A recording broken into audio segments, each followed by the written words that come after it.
당신이 누군가를 죽였다. 히가시노 게이고. 뜨거운 욕조물에 몸을 담그자 몸뿐 아니라 굳어있던 마음도 조금씩 풀어지는 것 같았다. 목욕을 마치고 나서 침대에 누워 아무 생각 없이 아침을 맞이하면 더할 나위 없을 텐데. 하루나는 팔을 문지르며 생각했다. 하지만 실제로 그런 바람이 이루어지지 않으리라는 것을 잘 알고 있었다. 사쿠라기 지즈루가 내민 편지는 와인으로 조금 묻어져 있던 하루나의 정신을 단번에 각성시켰다. 그 자리에서 그 편지를 보게 될 줄은 전혀 예상치 못했다. 더구나 그 뒤에 이어진 전개도 놀라웠다. 아마 사쿠라기 지즈루도 예상하지 못했던 게 아닐까? 말문을 연 건 CGA였다. 그녀는 사쿠라기 지즈루 앞으로 나서며 말했다. 그 편지 저도 받았어요. 며칠 전에 집으로 왔다고 했다. 이어서 마토바도 저한테도 왔습니다. 라고 했다. 단순한 장난인 줄 알았는데 말이죠. 아까도 말씀드렸다시피 인터넷에 엉터리 정보도 돌고 있어서 그런 줄 알았죠. 하루나도 가만히 있을 수는 없었다. 가방에서 봉투를 꺼내 이틀 전에 편지를 받았다고 털어놓았다. 사실 우리 집에도 이런 게. 그렇게 말하며 품에서 접힌 편지를 꺼낸 건 고사카였다. 하루나가 받은 것과 같은 편지였다. 사람들에게 이야기해야 할지 고민했지만 결국 말을 꺼내지 못했다고 한다. 도모카도 같은 편지를 받았다. 그녀는 구노 마호에게는 그 사실을 털어놓았지만 둘이 상의한 끝에 잠시 상황을 지켜보기로 했다고 말했다. 유일하게 다카스카 슌사쿠는 그런 편지를 받은 적이 없다고 했다. 하지만 그의 경우에는 사정이 있었다. 지금까지 집에 온 우편물을 정리하는 건 게이코의 일이었고 그는 부인이 가져다 준 것만 확인했다. 게이코가 없는 지금은 쌓인 우편물을 방치하는 일도 잦은 모양이었다. 다카스카는 가사 도우미에게 연락해 확인해달라고 하겠다고 했다. 아무래도 모든 관계자들에게 보낸 것 같군요. 마토바가 말했다. 보낸 사람은 누구고 목적은 대체 뭘까요? 저는 이 중에 누군가가 보낸 거라고만 생각했는데 사쿠라기 지즈루는 뽑은 칼을 어떻게 해야 할지 곤혹스러워하는 눈치였다. 하지만 편지를 받았다고 말했다고 해서 그 사람이 보내지 않았다는 보장은 없었다. 아마도 모두 그 생각을 하고 있을 터였지만 입 밖으로 내는 사람은 없었다. 결국 내일 다시 이야기하기로 정리했다. 말을 꺼낸 사쿠라기 지즈루도 곧바로 답을 내는 건 불가능하다고 생각한 모양이었다. 정체불명의 편지를 받은 게 자신만이 아니라는 사실을 알고 하루나는 조금 마음이 편해졌다. 모두 편지를 보낸 사람의 의도에 짚히는 게 없는 눈치였다. 여전히 꺼림칙하기는 했지만 상황을 지켜볼 수밖에 없으니 그만 신경 쓰기로 했다. 욕실에서 나와 기초 화장품을 바른 뒤 시계를 보니 10시가 되어가고 있어서 마음이 조급해졌다. 가가와 호텔바에서 만날 약속을 했기 때문이었다. 대충 10시쯤에 만나자고 정했지만 오래 기다리게 할 수는 없었다. 서둘러 준비를 했다. 바는 1층에 있었다. 조도를 낮춘 입구를 지나 들어가자 테이블이 보였고 그 안쪽으로 카운터가 자리하고 있었다. 하루나는 멈추어 서서 가게 안을 둘러보았다. 구석 테이블에 가가의 뒷모습이 보였다. 더불어 그의 맞은편에 낯선 얼굴이 보였다. 뜻밖에도 고사카 나나미였다. 하루나가 다가가자 고사카 나나미는 바로 알아채고 자리에서 일어나려 했다. 아니에요. 앉아 계세요. 하지만 가가씨와 만나기로 하신 거잖아요. 방해가 될 것 같아서요. 신경 쓰지 마세요. 같이 마셔요. 가가씨, 괜찮죠? 가가는 물론입니다. 하고 대답했다. 하루나가 가가의 옆자리에 앉자 고사카 나나미도 다시 앉았다. 고사카 나나미가 혼자 카운터에 앉아 있는데 나중에 들어온 가가가 말을 걸어서 같이 테이블로 자리를 옮겼다고 했다. 남편이 레스토랑에서 좋은 와인을 마셨다고 하더라고요. 저도 숨 좀 돌릴까 해서 나왔죠. 고사카 나나미는 반색하며 말했다. 그 앞에는 금속재 텀블러가 놓여 있었는데 안에 든 건 모히또처럼 보였다. 가가는 흑맥주를 마시고 있었다. 하루나는 웨이터를 불러 티오 페페를 주문했다. 알코올 도수가 높지 않은 스페인산 쉐리주였다. 무슨 이야기를 나누셨나요? 하루나는 가가와 고사카 나나미를 번갈아 보았다. 별 얘기는 아니고요. 아들 교육에 대해서 조금. 고사카 나나미가 대답했다. 아드님 교육이요? 생각지도 못한 답이었다. 형사를 상대로 할 이야기일까? 슬슬 반항기가 찾아온 것 같다고 투덜거리고 있었어요. 아셨나요? 가가 씨는 예전에 교사로 일하셨대요. 정말요? 하루나는 놀라서 가가를 보았다. 그런 이야기는 가나모리 도키코에게서도 듣지 못했다. 잠깐이지만요. 가가는 손끝으로 작은 물건을 짚는 신용을 했다. 청소년을 교육할 그릇이 못 된다는 걸 깨닫고 금방 그만뒀죠. 그러니 전직 교사이긴 하지만 제가 할 수 있는 건 걱정을 들어주는 것밖에는 없습니다. 교단에 선 경험이 있으셔서 사회 진행도 잘하시는군요. 가가는 살짝 손사래를 쳤다. 그러지 마십시오. 칭찬이 아니라 놀리시는 것처럼 들리는군요. 제대로 진행하지 못해서 여러분께 죄송했습니다. 웨이터가 하루나의 음료를 가져왔다. 하루나는 잘 마시겠습니다 하고 잔을 들었다. 고사카 나나미는 텀블러를 웨이터에게 건네며 진토닉을 주문했다. 술을 좋아하시는 모양입니다. 가가가 말했다. 고사카 나나미는 겸연쩍은 표정으로 어깨를 움츠렸다. 너무 많이 마시지 않도록 조심하고는 있는데 저도 모르게. 그날 밤은 한 모금도 안 드셨죠. 하루나가 말했다. 바비큐 파티를 한 날이요. 고기만 구우시고. 다카스카 회장님이 부탁하셨다고 들었는데 정말 죄송했어요. 고사카 나나미의 표정이 어두워졌다. 모두 비웃으셨겠죠. 모든 다카스카 회장님의 말대로 따르는 한심한 부부라고. 비웃다뇨. 그냥 고생이 많으시다고 생각했어요. 진토닉이 나왔다. 고사카 나나미는 같이 나온 라임을 짜넣은 뒤에 시원하게 잔을 들이켰다. 입가를 손으로 닦고 나서 훗 하고 미소를 지었다.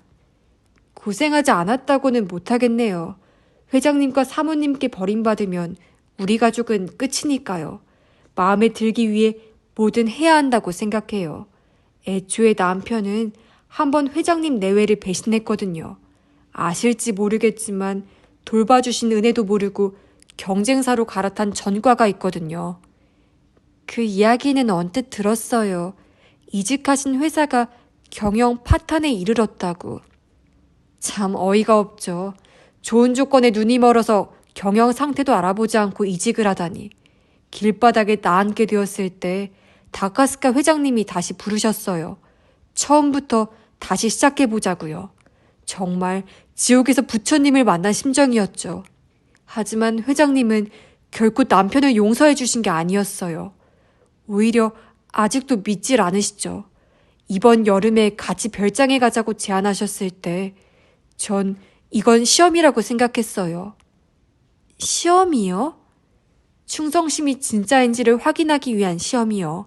어려운 부탁을 하거나 부당한 취급을 했을 때 거스르거나 불쾌한 티를 내면 불합격인 거죠. 사실 남편 동료 중에 비슷한 경험을 한 분이 있는데 그분 부인에게서 들었어요. 여러 차례 굴욕적인 경험을 했지만 꾹 참고 견디니 얼마 뒤에 중요한 보직을 맡기셨다고요.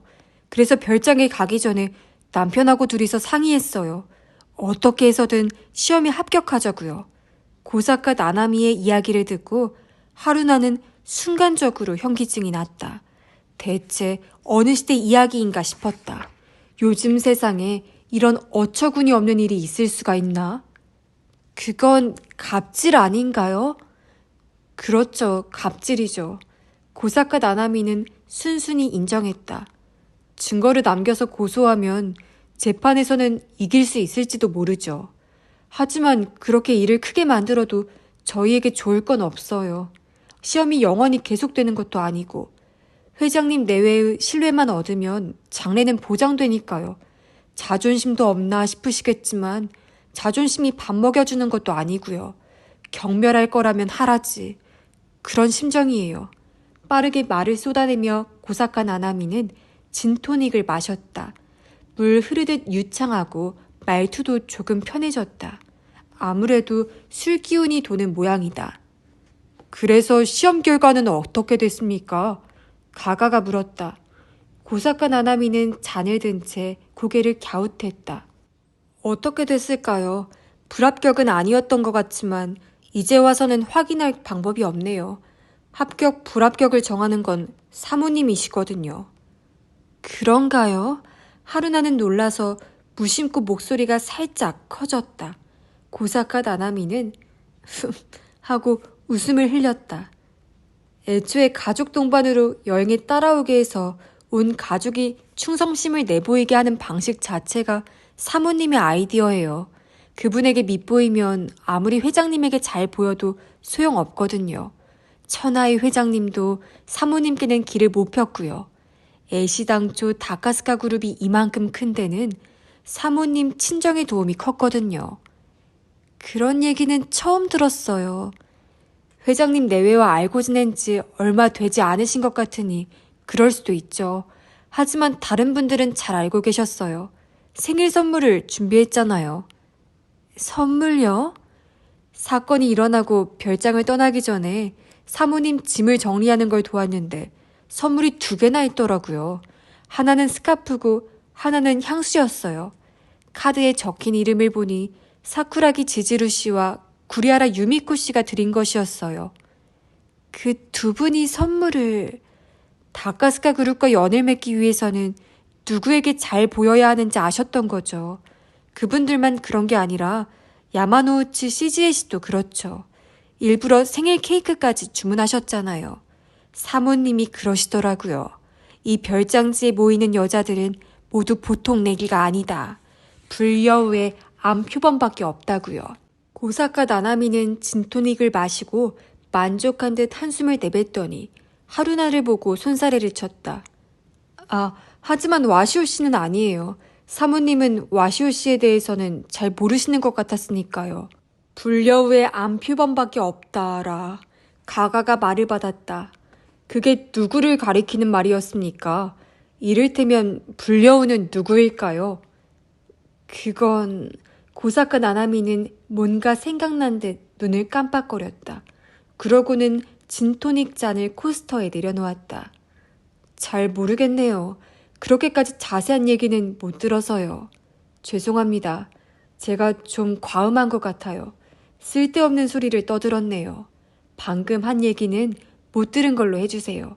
부탁드려요. 말을 마친 고사카 나나미는 황급히 자기 계산서를 집어들었다. 한 잔 더 하시지 그러십니까? 가가의 제안에도 고사카 나나미는 고개를 저었다. 오늘은 이쯤에서 일어날게요. 너무 늦으면 남편한테 잔소리를 들을 것 같아서요. 먼저 실례하겠습니다. 그러고는 자리에서 일어났다. 이야기를 나눌 수 있어서 즐거웠습니다. 내일도 잘 부탁드립니다. 아, 네, 저야말로. 안녕히 주무세요. 하루나도 인사를 건넸다. 네, 안녕히 주무세요. 서둘러 입구로 가는 고사카 나나미의 뒷모습을 바라보며 하루나가 말했다. 고사카 씨 조금 취하신 것 같네요. 그래 보이는군요. 그 덕에 흥미로운 이야기를 들었습니다. 가가의 말투는 냉정했다. 취한 사람은 거짓말을 하지 않는다고 하죠. 귀중한 정보를 얻었습니다. 어떤 부분이 흥미롭다는 건가요? 불여우와 암표범? 네, 그 이야기는 특히 마음에 들었습니다. 가가는 흑맥주 잔을 기울였다. 게다가 표정을 보아하니 아무래도 고사카 씨는 그게 누구를 지칭하는 것인지 아는 것 같군요. 입 밖으로 내면 안 된다는 걸 순간적으로 깨달은 모양이지만. 불려우와 암표범, 누구 얘기일까요? 글쎄요. 고개를 갸웃하면서도 가가의 얼굴에는 의미심장한 미소가 번져 있었다. 하루나는 고사카 나나미가 떠난 맞은편 자리로 이동했다. 그나저나 가가 씨에게 사과드릴 일이 있어요. 가가는 살짝 얼굴을 들이대며 물었다. 혹시 그 편지 건 말입니까? 하루나는 네 하고 대답했다. 신칸센을 탈 때부터 빨리 말씀드려야 한다고 생각했는데 어쩌다 보니 제가 말을 못 꺼냈어요. 죄송합니다. 저희는 오늘이 두 번째 보는 거죠. 다 털어놓을 거라고 생각하지는 않았으니 마음 쓰지 마십시오. 그보다 그 편지를 지금 가지고 계십니까? 네, 갖고 있어요. 하루나는 가방에서 봉투를 꺼내 가가 앞에 놓았다. 제가 좀 보겠습니다. 가가는 그렇게 말하고는 봉투에서 편지를 꺼냈다. 내용을 훑어보는 매서운 표정은 형사의 얼굴이었다. 당신이 누군가를 죽였다라. 대체 무슨 뜻일까요? 저도 여러 가지로 생각해봤지만 좀처럼 모르겠더라고요. 아까 이야기를 들으니 검증회에 참석한 관계자 모두에게 보낸 모양이더라고요. 그러니 당신이라는 건 각자를 지칭하는 것이라 생각해야겠죠. 그리고 누군가라는 것도 특정한 개인을 가리키는 말은 아닌 것 같습니다. 죽였다는 것도 죽게 했다. 또는 죽음의 원인을 제공했다. 그런 의미를 굳이 강하게 표현한 것이라 해석하면 이 문장은 이렇게도 바꿔 말할 수 있을 겁니다. 당신들은 모두 일찍이 어딘가에서 누군가의 목숨을 빼앗았다. 시리주를 마시던 하루나는 가가의 말을 듣고 사례가 들릴 뻔했다. 잔을 내려놓고 황급히 숨을 골랐다. 괜찮으십니까? 네, 괜찮아요. 좀 놀라서요. 놀라셨다고요? 아니요. 누군가의 목숨을 빼앗았다고 하시니까요. 그렇게 해석할 수도 있다는 말입니다. 사실인지 아닌지는 알 수 없고요. 아니요. 그게 정답인 것 같아요. 하루나는 놀란 가슴을 진정시키기 위해 남은 쉐리주를 모두 들이켰다. 그러고는 웨이터를 불러 같은 술을 주문했다. 왜 정답이라고 생각하십니까? 가가가 물었다. 이유는 명확해요. 짚이는 데가 있으니까요. 심호흡을 한번 하고 나서 말을 이었다. 간호사로 일하다 보면 다양한 환자분들을 만나요. 언제나 환자분들이 건강을 되찾아서 퇴원하시기를 바라면서 일하죠. 하지만 안타깝게도 그 바람이 이루어지지 않는 경우도 있어요. 그럴 때면 저한테 뭔가 부족한 점이 있었던 게 아닐까 돌아보게 돼요. 용태가 급변해서 돌아가신 경우에는 특히나 더 그렇고요. 다행히도 지금까지 책임져야 할 실수를 한 적은 없어요. 하지만 유족들이 어떻게 생각하실지는 모르죠.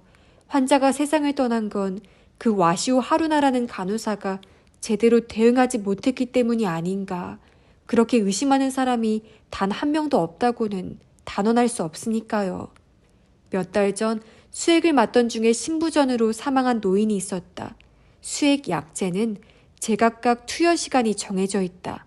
규정보다 투여 시간을 짧게 설정한 탓에 심장에 부담이 간 게 아니냐고 의심을 샀지만 그런 실수는 저지르지 않았다고 자신할 수 있었다. 실제로 문제가 없었음이 증명되었지만 유족들의 의심이 풀렸는지는 알 수 없다. 또 몇 년 전에는 병원에 감염증이 확산되어 환자가 목숨을 잃는 사건이 있었다. 그 환자와 접촉한 간호사 중 한 명이 하루나였다. 철저한 조사 끝에 의료진은 감염원이 아니었다는 사실이 밝혀졌지만 유족이 납득했다는 이야기는 듣지 못했다. 돌이켜보면 비슷한 일들이 많았다. 생명과 직결되는 일을 하는 이상 숙명 같은 것이었다. 웨이터가 주문한 쉐리주를 가져왔다. 하루나는 바로 잔을 들고 한 모금 마셨다. 살짝 자극적인 향이 콧속을 지나갔다. 그런 식으로 생각하면 누구나 짚히는 일 한두 개는 있을지도 모르겠군요. 가가가 차분한 목소리로 말했다. 저도 그렇습니다. 범인 체포가 늦어진 탓에 피해자가 늘어난 사건도 있습니다. 또한 경찰 상층부의 잘못된 수사 명령을 따른 결과 무고한 사람이 주변의 따가운 시선을 견디지 못하고 스트레스로 자살 시도를 한 일도 있었죠. 모두 목숨을 빼앗았다는 비난을 받아도 할 말이 없는 케이스입니다. 그러면 편지를 보낸 사람은 그런 일반적인 이야기를 하고 싶은 걸까요? 하루나는 가가가 든 편지를 보며 말을 이었다. 당신들도 누군가의 목숨을 빼앗은 과거가 있을 것이니 가족이 살해당했다고 해서 슬퍼할 자격은 없다. 당신이 누군가를 죽인 것처럼 당신의 소중한 사람도 누군가의 손에 목숨을 잃은 것에 불과하다. 그렇게 말하고 싶었던 걸까요? 그렇게 해석할 수도 있겠죠. 가가가 말했다. 그리고 만일 편지의 목적이 그뿐이라면 불쾌하기는 하지만 그다지 신경 쓸 필요는 없을지도 모릅니다. 여러분과 전혀 상관없는 사람이 우연히 이번 검증회에 대해 알고서 악의를 가지고 또는 반쯤 재미로 편지를 보냈을 가능성이 있으니까요. 그 경우는 무시하면 된다는 말씀이시군요. 그렇죠. 하지만 안타깝게도 그 가능성은 작은 것 같습니다. 사건 관계자 중 누군가가 다른 목적을 가지고 보냈다고 생각하는 게 합리적입니다. 그 목적이 무엇인지는 알 수 없고요. 현 시점에서 그 편지가 가져온 효과는 관계자들을 의심과 불신의 늪에 빠뜨린 것뿐입니다. 그런 행위가 편지를 보낸 사람에게 어떠한 이득이 되는지 전혀 짚이는 데가 없군요. 가가는 편지를 봉투에 도로 넣고 잘 봤습니다 하고 건네주었다. 가가 씨는 히카와가 바비큐 파티에 참석한 사람들의 면면을 파악한 상태에서 범행을 저질렀다고 하셨죠. 죽일 사람이 누구라도 상관없었던 게 아니라 명확한 범행 대상이 적어도 한 명은 있었을지도 모른다고요. 그랬죠. 그 사실과 이 기묘한 편지가 상관이 있을까요? 모르겠지만 상관이 없어 보이지는 않습니다. 그렇겠죠. 하루나가 멍하니 먼 곳으로 시선을 던졌을 때였다. 낯익은 얼굴이 시야에 들어왔다. 군호 마호가 들어오고 있었다. 그녀도 두 사람을 알아챘는지 고개를 까딱하더니 조심스레 다가왔다. 안녕하세요. 혼자 왔어요? 도모카는요? 하루나가 물었다. 잠들었어요. 많이 피곤했던 것 같아요. 침대에 눕자마자 곧바로 잠들더라고요. 난 왠지 마음이 진정이 안 돼서 잠이 안 오더라고요. 술이라도 한잔하고 잠을 청할 생각이었던 모양이다. 그럼 합석할까요? 혼자 마시고 싶으신 게 아니라면 말이죠. 그래도 될까요? 물론이죠. 하고 가가가 하루나의 옆자리를 권했다. 그럼 실례하겠습니다. 군호 마오는 그렇게 말하며 하루나의 옆에 앉았다. 가가가 손을 들어 웨이터를 불렀다. 흑맥주를 주문한 뒤에 군호 마호에게 주문하시겠습니까? 하고 물었다. 그럼 난 와일드 터키 하이볼로 주세요. 알겠습니다. 하고 웨이터가 물러갔다. 군호 마호는 하루나의 손에 시선을 던지며 말했다. 그 편지 얘기를 하고 계셨나요? 하루나는 봉투를 들고 있었다. 그 말을 듣고 가방에 도로 넣었다. 아무래도 신경이 쓰이니까요. 대체 누가 무슨 목적으로 보낸 걸까요? 도모카도 이 편지를 받았다고 했죠. 네, 기숙사 우편함에 들어있었다고 했어요. 중학생인 도모카에게 그런 편지를. 하루나는 가가를 보았다. 아까 하신 얘기 누구에게나 해당된다고 하셨는데 도모카의 경우도 그런가요? 중학생이라는 이유로 예외일 순 없죠. 가가는 냉철한 눈빛으로 말했다. 학교 폭력으로 매년 수많은 아이들이 스스로 목숨을 끊습니다. 그 대부분이 중학생이고요. 그리고 학교 폭력의 가해자도 중학생이죠. 물론 이건 단순한 예에 불과하고 도모카 양이 그랬다고 의심하는 건 아닙니다만. 실례지만 무슨 얘긴가요? 구노마오가 끼어들어 물었다. 그 편지요. 하루나는 가가에게 확인했다. 아까 하신 얘기를 군호 씨에게 해도 될까요? 가가는 그러라고 대답했다. 하루나는 편지에 적힌 문장을 당신들은 모두 일찍이 어딘가에서 누군가의 생명을 빼앗았다 고 해석할 수도 있다는 가가의 이야기를 했다. 분명히 그렇게 해석할 수도 있겠네요. 구노마오는 생각에 잠긴 표정으로 중얼거렸다. 웨이터가 다가와 버번 하이볼과 흑맥주가 든 잔을 내려놓았다. 구노마호는 잔에 손을 뻗으며 말했다. 그렇다면 편지를 보낸 사람은 살해된 피해자들에게도 같은 말을 하고 싶은 걸지도 모르겠네요. 무슨 말씀이신가요? 식사 자리에서 마토바 씨가 말씀하셨잖아요. 인터넷에는 이번 사건이 피해자들의 자업자득이라는 의견이 있다고요. 한마디로 누군가의 목숨을 빼앗은 과거가 있으니까 그런 일을 당했다는 뜻이에요. 다카스카 부인을 그 예로 들었죠. 구리하라 유미코 씨도. 도모카에게 들은 이야기인데요. 구노마오는 목소리를 낮추고 말을 이었다. 구리하라 유미코 씨에게 헤어 디자인 콘테스트에서 지인의 아이디어를 도용했다는 의혹이 있었던 건 사실인 모양이에요. 그와 관련해서 여러 차례 악질적인 일을 당하기도 했다고요. 사실 무근이지만 나쁜 소문은 금세 퍼지니까 그런 낙인을 지우는 건 어렵다. 사람들이 질릴 때까지 기다리는 수밖에 없다며 유미코 씨는 포기하고 계셨던 모양이에요. 그랬군요. 어머니가 그런 일을 당한다는 걸 알았을 때 딸은 어떤 심정이었을까. 상상하니 가슴이 미어졌다. 구노마호는 술잔을 내려놓았다. 하지만 어머님의 경우는 아버님에 비하면 그나마 나은 편이에요. 아버님이 왜요? 구노마호는 주저하는 기색을 보이더니 스스로를 납득시키듯 고개를 작게 끄덕였다. 숨겨도 어차피 밝혀질 일이니까 말씀드릴게요. 도모카의 아버지 구리하라 마사노리 씨한테도 나쁜 소문이 많았어요. 어떤 소문이요? 재작년에 회계사무소 고객이었던 자산가가 세상을 떠났어요. 그 사람에게는 이혼 조정 중이었던 부인이 있었고요. 남편이 세상을 떠난 뒤에 경영하던 회사의 자산을 편취했다며 그 부인이 사기 혐의로 고발을 당했는데 구리하라 마사노리 씨도 공범 의혹이 있었어요. 회사법상 필요한 절차를 밟지 않고 부인이 죽은 남편의 뒤를 이어 대표이사에 취임한 것처럼 위장했다는 죄목이었죠. 하루나의 눈이 동그래졌다. 정말 그런 일을 한 건가요?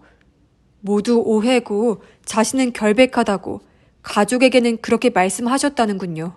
실제로 최종적으로는 혐의 없음으로 불기소됐고요. 하지만 그 결과를 납득하지 못하는 사람도 많았는지 지금도 인터넷에는 다양한 억측이 난무하고 있어요. 가장 많은 건 죽은 자산가의 부인과 구리하라 마사노리 씨가 불륜 관계였고 두 사람이 공모해서 자산가의 회사를 탈취하려고 했다는 소문이었죠. 게다가 자산가의 죽음에 두 사람이 관여했을 가능성을 시사한 글도 올라왔던 모양이에요. 죽음에 관여했다니 살해했다는 뜻인가요? 그렇게 표현하진 않았지만 그런 뜻으로 썼겠죠. 경악스러울 따름이었다. 무슨 근거로 그런 무서운 억측을 퍼뜨리는 걸까? 그런 글을 도모카가 직접 찾아본 걸까요? 구노마호는 아니에요 하고 대답했다. 학교 친구가 볼 때마다 알려줬대요. 친구를 위한다는 생각으로 말하는 것 같아서 뭐라고 할 수도 없다고 도모카가 그러더라고요. 친구들이 찾아낸 과격한 글을 보며 곤혹스러워하는 도모카의 모습이 눈에 선했다. 부모님의 험담이 인터넷에 나돌고 있고 친구들은 열심히 그런 글을 찾고 있다. 그 상황을 상상하기만 했을 뿐인데도 하루나는 한없이 우울해졌다. 고양이 얘기도 들으셨나요? 구노마호가 물었다. 도모카가 아끼던 루비라는 고양이요. 아니요, 못 들었어요. 그 고양이가 왜요? 몇 달 전에 죽었대요. 건강했는데 어느 시점부터 갑자기 상태가 안 좋아져서 갑자기 죽었다고 들었어요. 도모카의 본가는 단독주택이라 기본적으로는 실내에서 키웠는데 가끔 밖에도 내보냈나 봐요. 밖에 나갔을 때 누가 이상한 걸 먹인 게 아니냐고 부모님이 얘기하는 걸 도모카가 들었대요. 설마 원한을 품은 사람이 키우는 고양이를... 하루나는 말을 잇지 못했다. 이렇게 말하는 건 적절치 않을지도 모르겠지만 마치 별장지에서 일어난 사건의 전조 같아요. 구노마호는 감정을 억누른 목소리로 말하더니 눈을 살짝 위로 치켜떴다. 가가 씨는 어떻게 생각하세요? 하루나가 물었다. 편지를 보낸 사람은 이런 일을 모두 알고서 사람들에게 그런 편지를 보냈던 걸까요? 가가는 흑맥주를 마시더니 후 하고 한숨을 내뱉었다. 뭐라 할 수는 없지만 전혀 몰랐을 것 같진 않군요. 군호 씨 얘기대로 인터넷을 조금 뒤져보기만 해도 구리아라 씨 부부에 관한 좋지 않은 소문을 찾을 수 있다고 하니까요. 다카스카 부인에 대한 비방도 인터넷에서는 이미 사실처럼 돌아다니고 있다고 합니다. 그런 걸 생각하다 불현듯 마음에 걸리는 점이 있었습니다. 뭔가요? 범인 히카와 다이 씨는 과연 아무것도 몰랐던 걸까요? 피해자들 중에 그런 식으로 누군가의 원한을 샀을 가능성이 큰 인물이 포함되어 있었던 건 우연에 불과할까요? 그 의문의 의미를 하루나는 곰곰이 생각했다.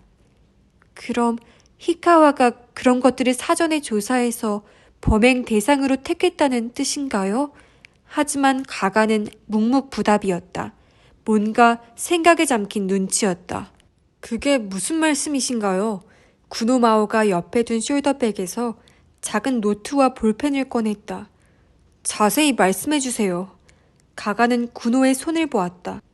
검증회가 끝난 뒤에 그 노트를 사카키 형사과장님께 보여드렸습니까? 구노의 표정이 살짝 풀어졌다. 그럼요, 보여드렸어요. 문제 없다고 하셔서 압수는 피했고요. 잘 됐군요. 하던 이야기 말인데요. 구노 마호는 볼펜을 들고 받아 적을 준비를 했다. 아니요, 하고 가가는 잔을 들었다. 오늘은 여기까지만 하죠. 혼자서 좀 생각을 정리해야 할 것 같습니다. 네? 여기까지만요? 전 호기심 때문이 아니라 어떻게든 도모카에게 도움이 되고 싶어서 묻는 거예요. 압니다. 죄송합니다. 머리가 복잡해지면 도중에 이야기를 중단하는 건 제 나쁜 버릇입니다. 가가는 흑맥주를 단번에 들이켰다. 그만 실례하겠습니다. 그가 계산서에 손을 뻗는 걸 보고 하루나는 먼저 집어들었다. 제가 낼게요. 제가 부탁해서 오셨으니까요. 가가는 순간 거북한 기색을 보였지만 금세 수긍했다. 알겠습니다. 이번만 얻어먹겠습니다. 하루나는 구노 마오 쪽을 보았다. 저도 슬슬 일어날게요. 내일 뵙겠습니다. 네, 내일 뵙겠습니다. 구노 마오는 고개를 숙였다. 안녕히 주무세요. 안녕히 주무세요. 하루나도 자리에서 일어났다. 입구 카운터에서 계산을 했다. 그동안 가가는 밖에서 기다리고 있었다. 밖으로 나온 하루나에게 잘 마셨습니다. 하고 정중하게 인사를 건넸다. 하루가 참 길었죠. 몸이 피곤하다기보다는 정신이 피폐한 것 같아요. 알죠. 그럴 법도 합니다. 엘리베이터를 타고 5층에서 내렸다. 정적에 휩싸인 복도를 나란히 걸었다. 이내 하루나의 방 앞에 도착했다. 검증회가 끝난 뒤에 가가씨는 참석자들에 대해 모르는 상태에서 진상에 도달할 수 없다라고 하셨죠. 가방에서 열쇠를 꺼내며 하루나는 물었다. 저녁 식사 자리와 바에서 이야기를 나눠보시고 뭔가 알아내셨나요? 글쎄요. 가가는 고개를 틀었다. 인간이란 복잡한 존재입니다. 겉과 속이 있는 건 당연하고 사람에 따라서는 속에 또 속이 있고 그 안에 또 속내를 숨기기도 하죠. 한결같지만은 않습니다. 하지만 도키코 선배는 그렇게 말하고 나서 하루나는 헛기침을 했다. 아니요. 그만할게요. 뭡니까? 가나모리 씨가 뭐라고 하던가요? 제 험담이라도? 아니에요. 저녁 식사 전에 도키코 선배와 통화했을 때 이렇게 말하더라고요. 가가 씨에게 거짓말은 안 통한다고요. 가가는 겸연쩍게 웃었다. 가나모리 씨가 그런 말을... 만일 누군가가 사건에 관해 숨기는 게 있다면 절대로 놓치지 않는다고요. 형사에게는 최고의 칭찬이군요. 하지만 과대평가일 가능성도 있습니다. 지금으로서는 아무것도 간파하지 못했으니까요. 하지만 이것만큼은 말할 수 있습니다. 누군가가 분명히 거짓말을 하고 있습니다. 게다가 한두 명이 아닐지도 모릅니다. 그런가요? 이를테면 하고 가가는 운을 뗐다. 방금 전까지 우리와 같이 이야기를 나누었던 분 말입니다만. 군호 씨요? 그분이 거짓말을 했나요? 볼펜을 꺼냈죠. 평범한 볼펜이 아니었습니다. 소형 카메라가 내장된 기계입니다. 녹음도 됩니다. 소름이 끼쳤다. 네? 그럴 리가. 틀림없습니다. 직업상 여러 번 본 적이 있거든요. 도철범들이 흔히 쓰는 건데 일반인이 가지고 다닐 법한 물건은 아니죠. 왜 그런 걸? 관계자들의 동향을 최대한 기록해 두려는 거겠죠. 기숙사 생활 지도사로서의 의무감 때문이라고 생각하고 싶지만 이 점에 대해서도 의심 가는 점이 있습니다. 그게 뭔가요? 예전에 교사가 되었을 때 동료 교사가 선배 교사에게 지적을 받은 적이 있었습니다. 자기를 나라고 하면 안 된다. 저라고 하라고요. 시대도 달라졌고 기숙사 생활 지도사가 조심해야 할 말투나 자세가 있는지는 모르겠지만 전 처음부터 신경이 쓰였습니다. 그러고 보니 그럴지도 모르겠다. 하루나는 그제야 알아챘다.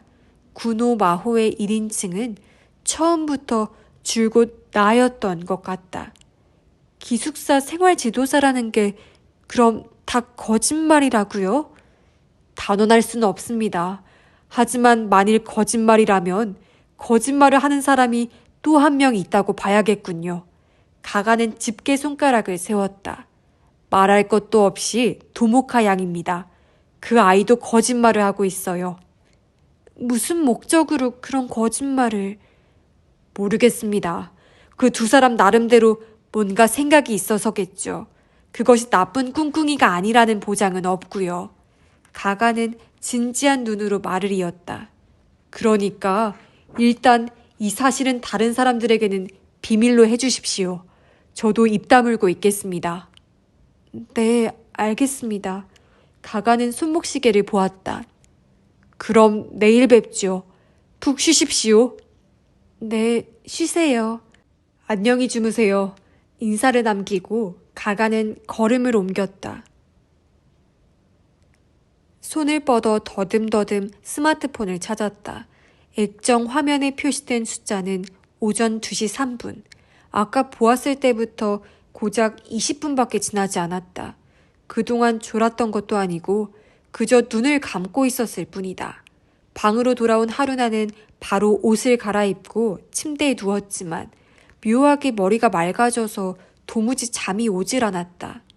빨리 자야지 하고 눈을 감았지만 연신 뒤척이다 결국 스마트폰으로 시간을 확인하고 날이 밝으려면 아직 멀었다는 걸 알고는 한숨을 내쉬기를 반복했다. 한숨을 흘리며 다시 스마트폰을 보았다. 동영상을 보며 시간을 때울 마음은 들지 않았다.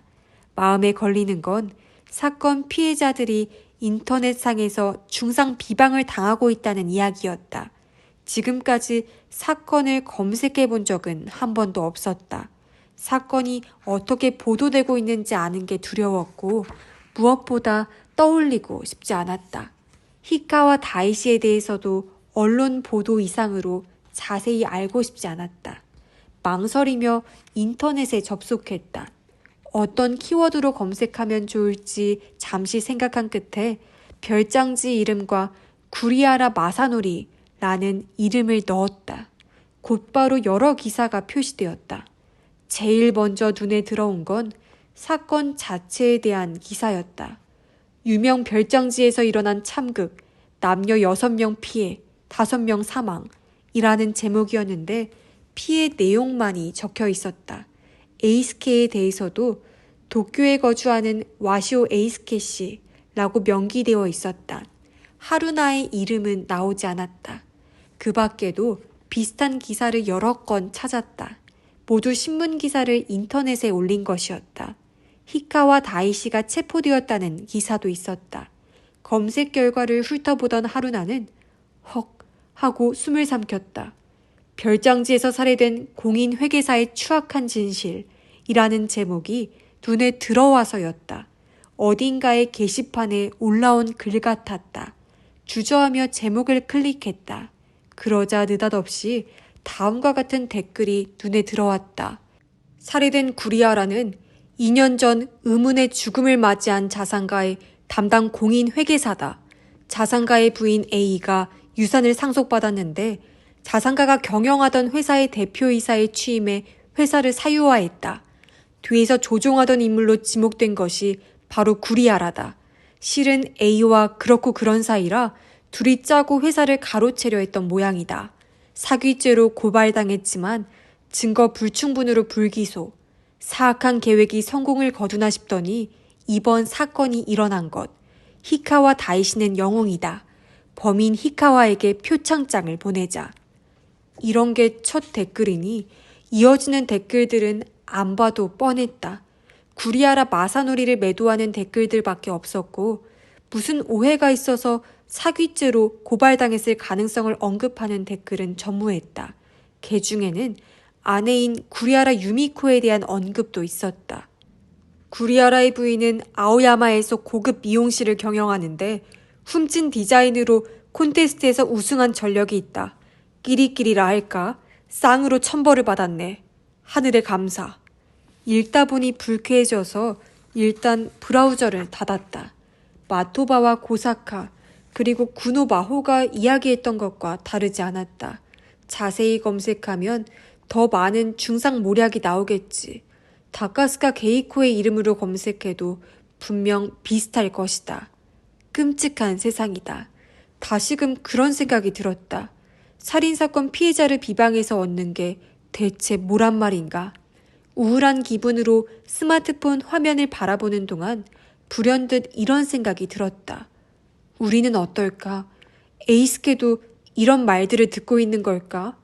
일부러 검색할 필요는 없다는 걸 알면서도 한번 고개를 든 의문은 사라지지 않았다.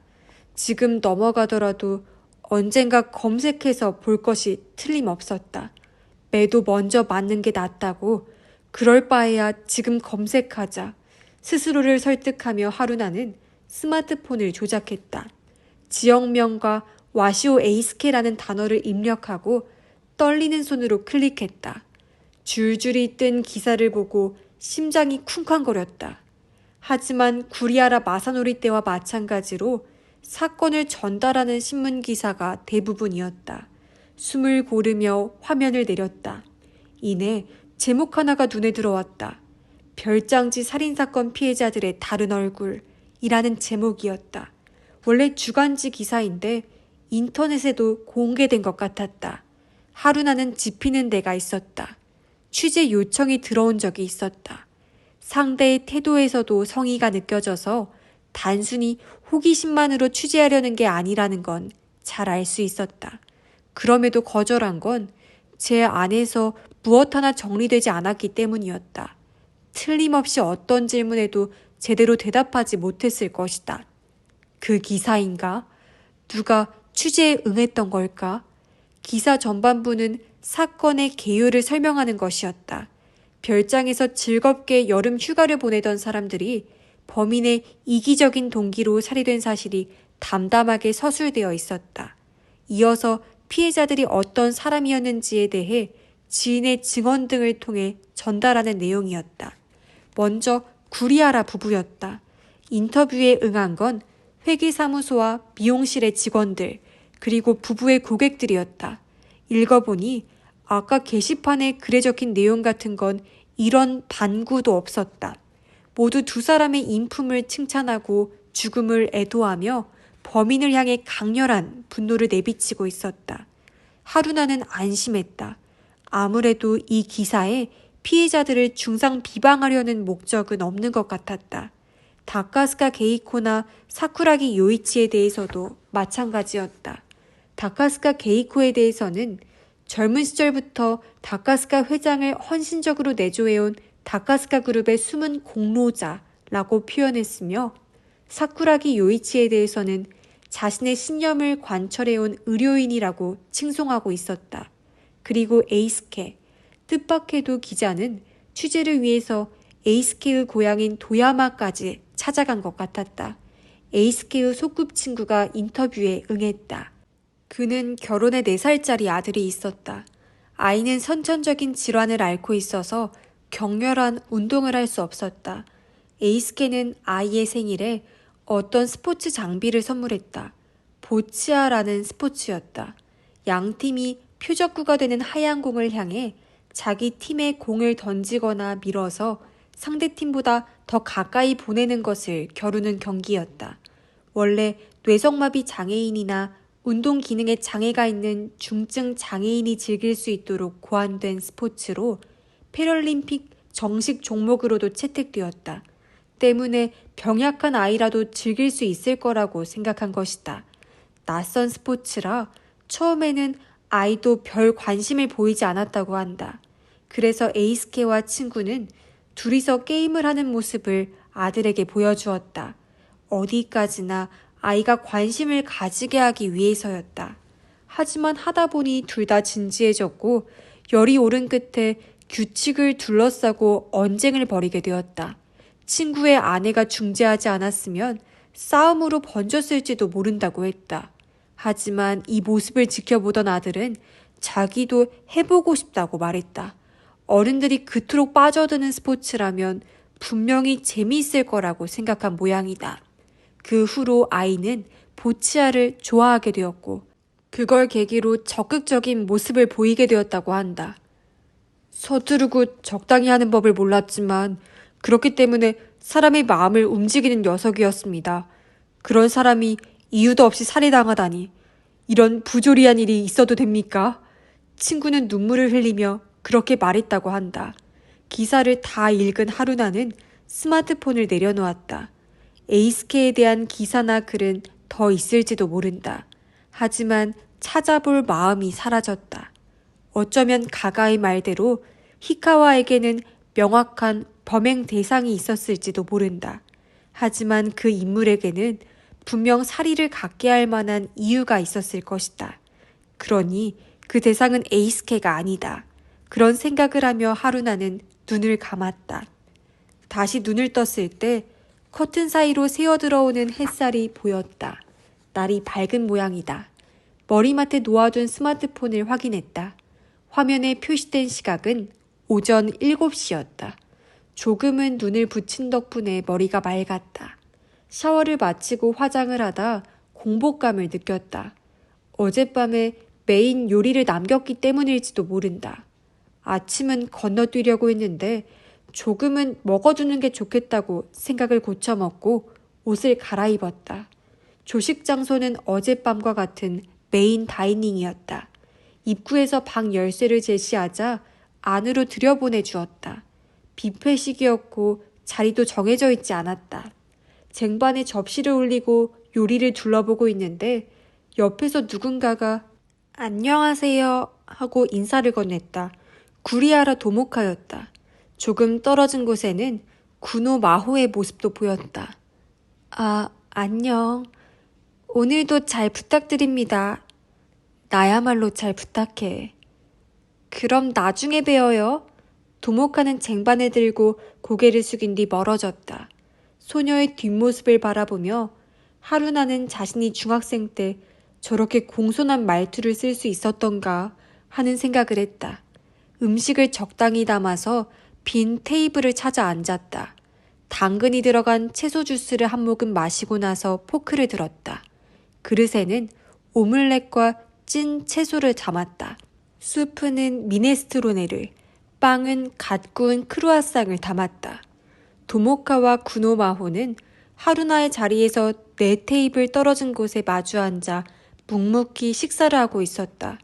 어젯밤에 가가가 했던 이야기를 떠올렸다. 저 두 사람이 거짓말을 하고 있을지도 모른다고 했다. 구노마호가 기숙사 생활 지도사가 아니라면 대체 누구란 말인가? 왜 도모카는 그 거짓말에 가담하고 있는 것일까? 눈앞으로 그림자가 드리웠다. 동시에 여기 앉아도 될까요? 하고 묻는 소리가 들렸다. 테이블 너머에 사쿠라기 지즈루가 쟁반을 들고 서 있었다. 앉으세요. 하루나가 대답했다. 혼자 오셨어요? 그런데요. 왜요? 마토바 씨와 같이 안 오셨나 해서요. 사쿠라기 지즈루는 쟁반을 내려놓고 앉아 하고 웃음을 흘렸다. 맨날 끌고 다니는 건 아니에요. 가족도 아니니까. 확연히 뭔가를 암시하는 말투에 하루나는 순간적으로 말문이 막혔다. 하지만 사쿠라기 지즈루는 딱히 반응을 기대한 것도 아니었는지 잘 먹겠습니다 하고 식사를 시작했다. 하루나는 몰래 한숨을 내쉬었다. 아침 식사라도 편안한 분위기에서 하고 싶었는데 영 어려울 것 같다. 그나저나 마토바가 가족이 아니라고 딱 잘라 말한 사쿠라기 지즈루의 의도는 무엇일까? 분명히 아직 식은 올리지 않았지만 보통은 딸이 약혼자면 가족이나 마찬가지라고 생각하지 않나? 그러고 보니 저녁 식사 자리에서 그 이야기가 나왔을 때도 사쿠라기 지즈루의 태도는 부자연스러웠다. 리에와 마토바의 결혼에 무슨 문제가 있는 걸까? 그런 생각을 어렴풋이하며 수프를 먹고 있는데 사쿠라기 지즈루가 시지에 씨는 몇 시쯤에 오실까요? 하고 물었다. 9시 반에 오신다고 하셨어요. 어제하고 같은 회의실을 쓰려면 어떤 절차가 필요하다고 하더라고요. 그렇군요. 사쿠라기 지즈루는 고개를 끄덕였다. 고모한테 볼 일이 있으세요? 아니요. 아무것도 아니에요. 그냥 CG에 씨는 호텔에 안 묵으시니까 오고 가기가 번거로우실 것 같아서요. 가까워서 그렇게 번거롭지는 않으실 거예요. 평소에도 장을 보러 이 근처에는 자주 오시는 것 같으니까요. 차도 있으시고요. 그나저나 이런 곳에서 용케도 혼자 사신다 싶어요. 외롭지 않으신가? 나라면 절대 못 그럴 것 같은데. 이제 익숙하기도 하고 혼자가 더 편하시다나 봐요. 그래요? 하긴 시즈에 씨는 어울리긴 해. 어울린다니요? 미인에다 신비한 분위기가 있잖아요. 외딴 집에서 홀로 살다니 꼭 안데르센의 눈의 여왕 같네요. 하지만 죽은 남편이 자주 그러더라고요. 아직 젊은 나이인데 안타깝다고. 누구 만나는 사람 없어요? 글쎄요. 하루나는 고개를 갸웃했다. 들어본 적 없는데요. 없을 리가 없을 것 같은데. 아니, 그 미모에 사람이 없다니요. 재혼하려고 마음만 먹으면 얼마든지 가능하지 않아요? 그럴지도 모르겠네요. 하지만 경제적으로 어렵지 않으니 굳이 그럴 필요 없다고 생각하시는 게 아닐까요? 하긴 돈이 궁한 게 아니면 굳이 결혼할 필요는 없죠. 하지만 만나는 사람이 있어도 이상할 건 없는데. 그렇죠? 그야 왜 이런 걸 묻는 건지 하루나는 그쪽이 더 신경 쓰였다. 그때였다. 시야 한 구석에 곧장 다가오는 누군가의 모습이 들어왔다. 마토바였다. 그는 하루나에게 꾸벅 인사하더니 무릎을 굽히고 사쿠라기 지즈루에게 뭐라고 귓속말을 했다. 사쿠라기 지즈루는 조금 놀란 표정으로 마토바를 보았다. 리에가? 네. 마토바는 고개를 끄덕였다. 벌써 출발했다는데요? 갑자기 왜? 후회하고 싶지 않다더라고요. 이제 와서 갑자기. 사쿠라기 지즈루는 젓가락을 내려놓더니 핸드백을 들고 일어났다. 스마트폰으로 전화를 하려는 것 같았다. 그녀의 뒷모습을 바라보다 마토바와 눈이 맞았다. 그는 슬쩍 주변을 둘러보고는 의자를 빼서 앉았다. 리에가 온다고 합니다. 두 사람의 짧은 대화를 듣고 그러려니 짐작은 하고 있었기에 놀라지는 않았다. 몸은 괜찮으신가요? 그건 네, 괜찮은 것 같습니다. 석연치 않은 말투를 보아하니 문제는 건강이 아닌 것 같았다. 하루나가 의아해하는 걸 알아챘는지 마토바는 주저하며 실은 하고 말을 꺼냈다. 원래 리에는 검증회에 참석하려고 했습니다. 그런데 사모님이 설득해서 말린 거죠. 네? 어제는 사건을 떠올리기만 해도 공황에 빠진다고. 사건 직후에는 그랬습니다. 실제로 2주 정도는 그런 상태였죠. 하지만 조금씩 회복해서 49제 즈음에는 안정을 되찾았습니다. 죄송합니다. 어제는 리에가 검증회에 빠질 구실이 필요해서 거짓말을 했습니다. 왜 리에 씨를 못 오게 하신 건가요? 사모님이 정하셨습니다. 금방 흥분해서 이성적으로 사고하지 못하니까 다른 분들께 폐를 끼칠 뿐이라고 하시는 겁니다. 본인이 사쿠라기 집안 대표로 참석하면 충분하고 둘이나 참석할 필요는 없다고요. 하지만 역시 참석하겠다고 연락이 온 거군요. 아까 전화가 왔습니다. 자기도 당사자니까 참석하는 게 당연하다면서. 뭐 맞는 말이기는 하죠. 그래서 반대하지 못했습니다.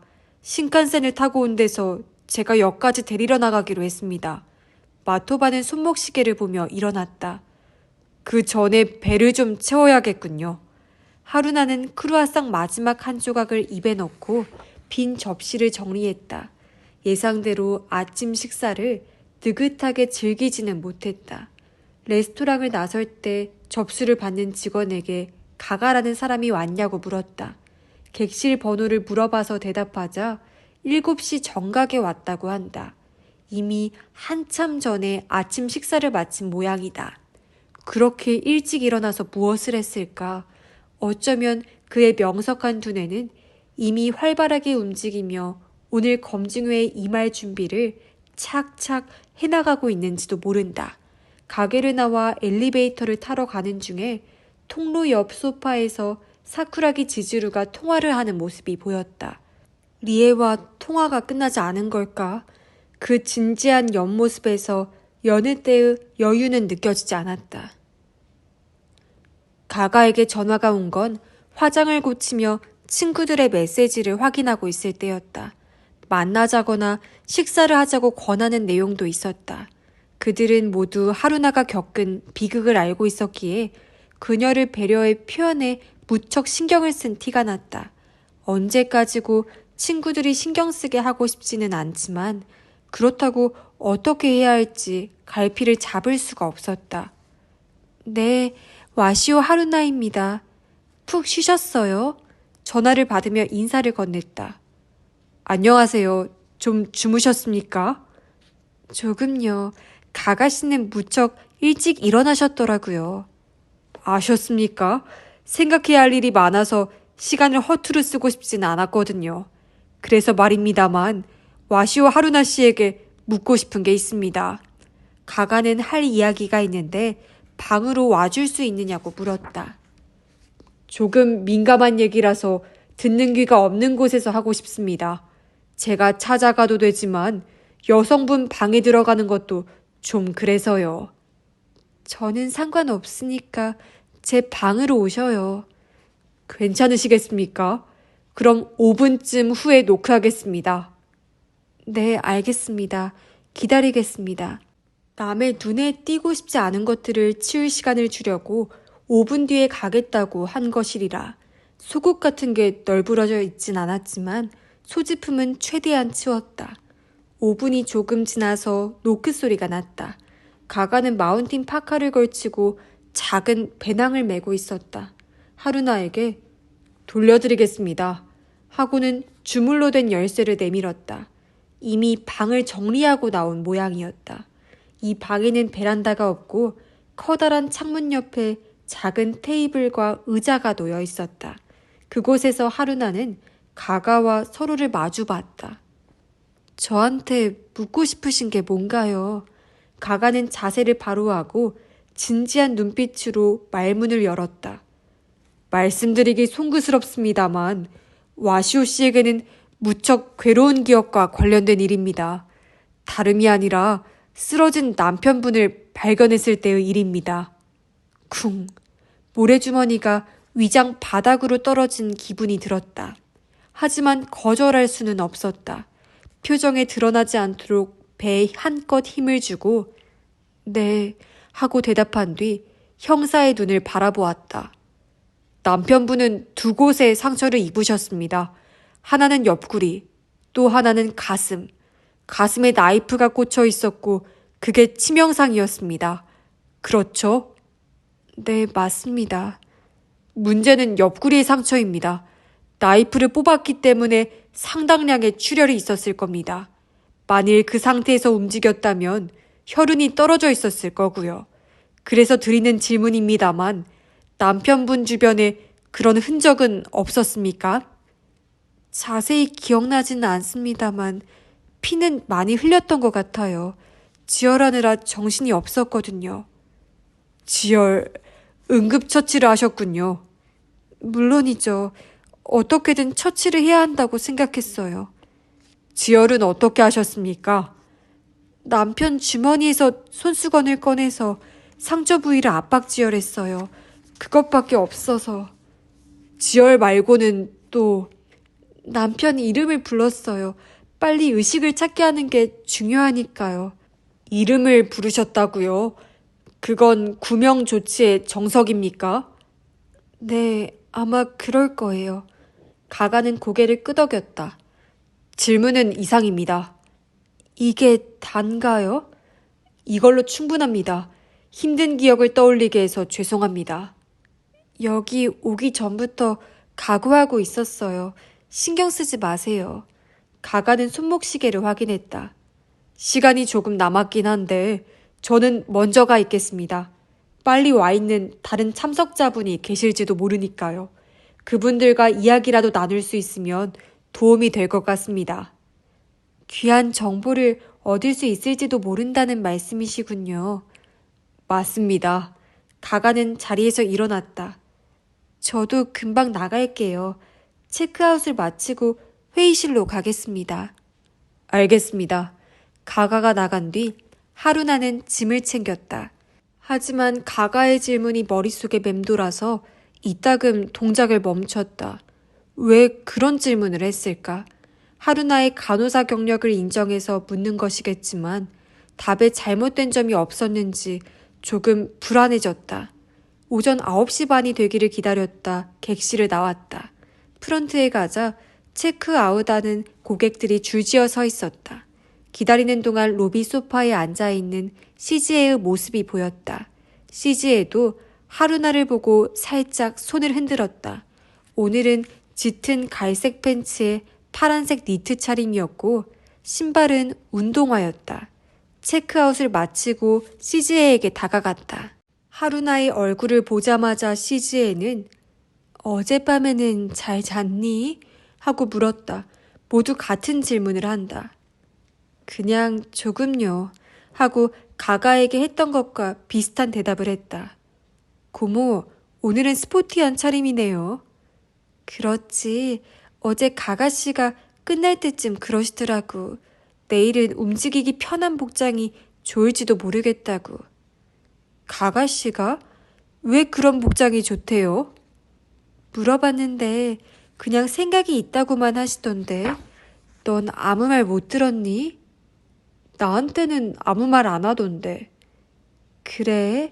넌 도쿄에서 왔으니까 갑자기 편한 옷을 준비하라고 하면 난감해할 거라고 생각했나? 그건 그렇지만 일단 말이라도 해주지 하고 하루나는 조금 불만이었다. 둘이서 검증회 회장으로 갔다. 장소는 어제와 같은 회의실이라고 했다.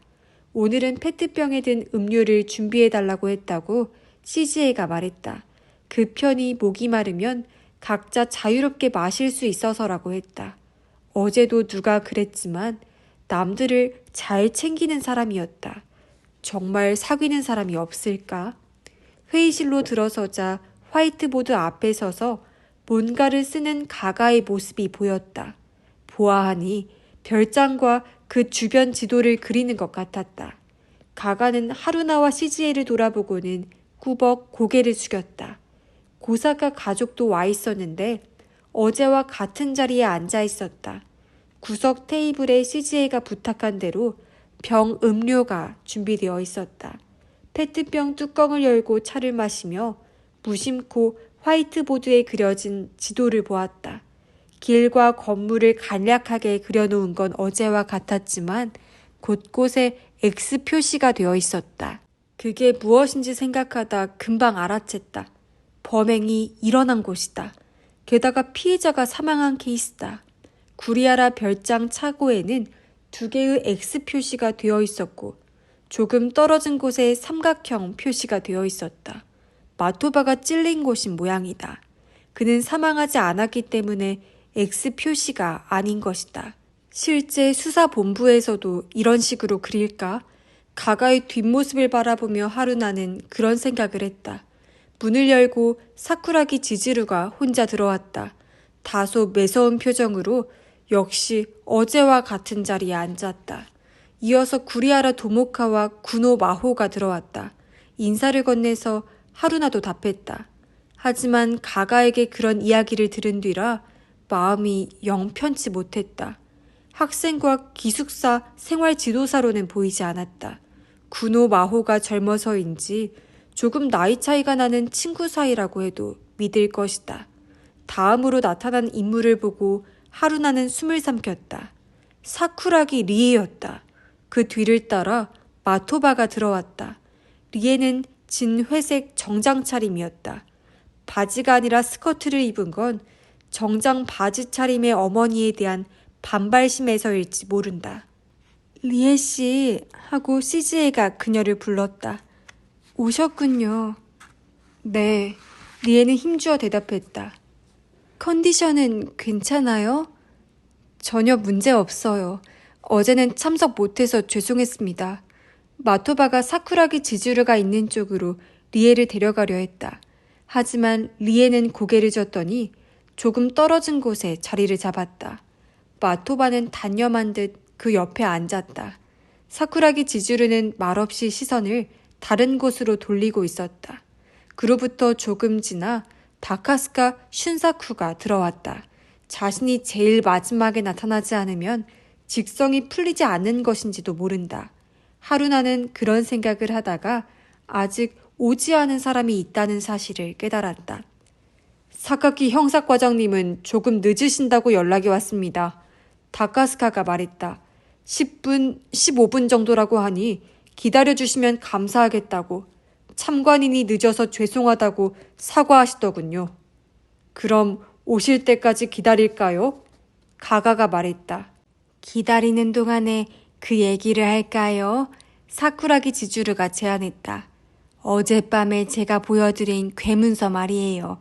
여러분도 받으셨죠? 그 기분 나쁜 문구. 당신이 누군가를 죽였다. 그 편지 말입니다만 다카스카가 손을 들었다. 우리 가사도우미에게 연락해서 확인해 봤습니다. 역시 우리 집으로도 보냈더군요. 그렇게 말하며 스마트폰을 꺼내 화면을 내밀었다. 자, 보십시오. 거리가 있어서 하루나는 잘 보이지 않았지만 편지를 찍은 사진인 것 같았다. 받지 않은 걸 받았다고 거짓말을 할 필요는 없을 것 같아서 굳이 다가가 확인하진 않았다. 다른 사람들도 마찬가지인지 앉은 채로 고개를 끄덕였다. 여러 가지로 생각해봤는데 역시 저는 그 편지를 보낸 사람이 이 중에 누군가라고 생각해요. 사쿠라기 지주루가 공공연히 말했다. 어제까지는 그 사람이 좋지 못한 일을 꾸미는 게 아닌가 싶었어요. 하지만 나 혼자 편지를 받은 게 아니라는 걸 알고 마음이 바뀌었죠. 그 사람도 분명 알아챈 거겠죠. 이 사건은 단순히 정신 이상자가 저지른 무차별 살인이 아니고 그 배우의 다른 누군가의 의지가 작동하고 있었다는 사실을요. 우리가 이 검증회에서 밝혀야 하는 건 바로 그 점일 거예요. 그게 무슨 말입니까? 다카스카가 언성을 높였다. 다른 누군가의 의지라니 그냥 넘어갈 수 없는 발언이군. 하지만 회장님도 이 중에 뭔가를 숨기고 있는 사람이 있다고 의심하시는 거죠. 사모님이 손에 쥐고 있던 종이 조각에 대해 뭔가 알아내셨나요? 다카스카는 다리를 꼬더니 천천히 고개를 저었다. 안타깝게도 어젯밤 문틈에 진상을 고백한 편지가 끼워져 있진 않더군요. 요컨대 아직 모르는 상태입니다. 그럼 그것까지 포함해서 의문을 해결하죠. 그러니까 사쿠라기 지주루는 사람들 쪽을 보았다. 솔직하게 대답해 주세요. 누가 그 편지를 보낸 거죠? 그 문구의 의미는 뭐고요? 사건 배후에 비밀이 있다고 생각해서 그런 거잖아요. 나도 마찬가지예요. 같이 문제를 해결하죠. 하지만 그녀의 물음에 답하는 사람은 없었다. 회의실 안은 정적에 휩싸였다. 왜죠? 사쿠라기 지주루는 짜증스레 언성을 높였다. 이 안에 있잖아요. 그렇죠. 왜 나서지 않는 거예요? 의문을 해결하고 싶지 않은 거냐고요. 신경질적으로 내뱉은 목소리가 한동안 실내에 울려 퍼졌다. 이어서 사쿠라기 지주루가 뭔가 말하려던 순간이었다. 엄마, 그만해요. 옆에서 싸늘한 목소리가 들렸다. 꼴사 나오니까. 리에였다. 팔짱을 끼고 비스듬히 고개를 숙이고 있었다. 뭐가 꼴사 나온데? 사쿠라기 지주루는 딸을 쏘아봤다. 삼류 배우 같아. 자기 망상에 주변 사람들을 끌어들이지 말라고요. 망상? 무슨 망상? 사건에 숨겨진 뭔가가 있다. 다른 누군가의 의지다. 무슨 말인지 모르겠어. 그런 게 있을 리가 없잖아. 이상해. 무슨 소리니? 이상한 건 너야. 마사야 선생, 어제 검증회 얘기 리아한테 안 했나? 새로운 의문이 얼마나 많이 나왔는지. 들었어. 근데 그게 뭐, 이렇게 난리칠 일이야? 어쨌든 범인은 히카와라는 사람이잖아. 그걸로 됐잖아. 뭐가 문제라는 건데? 뭘 모르는구나. 범인은 히카와지만 다른 뭔가가 숨겨져 있는 게 아니냐는 말이잖아. 그렇게 말하는 건 엄마뿐인 것 같은데? 아니, 그럼 그 편지는 뭔데? 보낸 사람도 같은 생각일 거야. 너도 받았잖니? 당신이 누군가를 죽였다. 리에는 인매를 일그러뜨리며 어깨를 으쓱했다. 그거 엄마가 보낸 거 아니야? 뭐? 지금 뭐라는 거니? 자작극 아니냐고. 무슨 얼토당토하는 소리를. 잠깐만요. 마토바가 일어나 만류했다. 리에도 침착해. 모두 당황하셨잖아. 아닌 게 아니라 모녀 간의 오가는 대화를 듣고 하루나는 어안이 벙벙했다. 이 모녀는 나를 세워 대립하고 있는 모양이다. 사쿠라기 지주르가 리에를 검증회에 참석하지 못하게 했던 이유도 바로 이것 때문이 아닐까? 불편한 침묵을 깨고 문소리가 났다. 사카키였다. 기다리시게 해서 죄송합니다. 알아볼 게 좀 있어서. 땀이 맺힌 이마를 손수건으로 훔치며 말하더니 심상치 않은 분위기를 알아챘는지 사카키는 사람들의 얼굴을 유심히 살폈다. 무슨 일 있었습니까? 이따가 말씀드리죠. 곧바로 가가가 말했다. 한마디로 말하면 각자의 견해에 차이가 있는 모양입니다. 검증회를 진행하다 보면 하나씩 밝혀질 겁니다. 그렇군. 사카키는 석연치 않은 기색이었지만 수긍했다. 하지만 검증회를 시작하기 전에 꼭 말씀을 들어보고 싶은 분이 있습니다. 그분이 누구시죠? 그건 하고 말하는 사카키의 시선이 안쪽을 향해 설핏 움직였다. 구노마오 씨, 얘기 좀 할 수 있겠습니까? 나? 구노마오는 가슴에 손을 올리며 되물었다. 네, 같이 가주시겠습니까? 묻고 싶은 게 있습니다. 시간을 많이 뺏지는 않을 겁니다. 구노마오는 당혹스러운 표정으로 옆자리에 구리하라 도모카와 마주보더니 이내 결심을 굳힌 듯 일어섰다. 알겠습니다. 잠깐만요. 다카스카가 손을 들었다. 사카키 씨, 무슨 일입니까? 저분한테 물어볼 게 뭡니까? 그건 말씀드릴 수 없습니다. 개인정보에 관련된 일이라. 개인정보? 왜 형사과장님이 저분의 개인정보를 알고 계신 거죠? 알고 있는 건 아닙니다. 오히려 잘 몰라서 묻는 겁니다. 모른다고요? 그게 뭡니까? 좀 그렇군. 뒤에서 몰래 그러지 말고 여기서 설명해 주십시오. 다카스카의 추궁에 사카키는 난감한 듯 얼굴을 찡그렸다.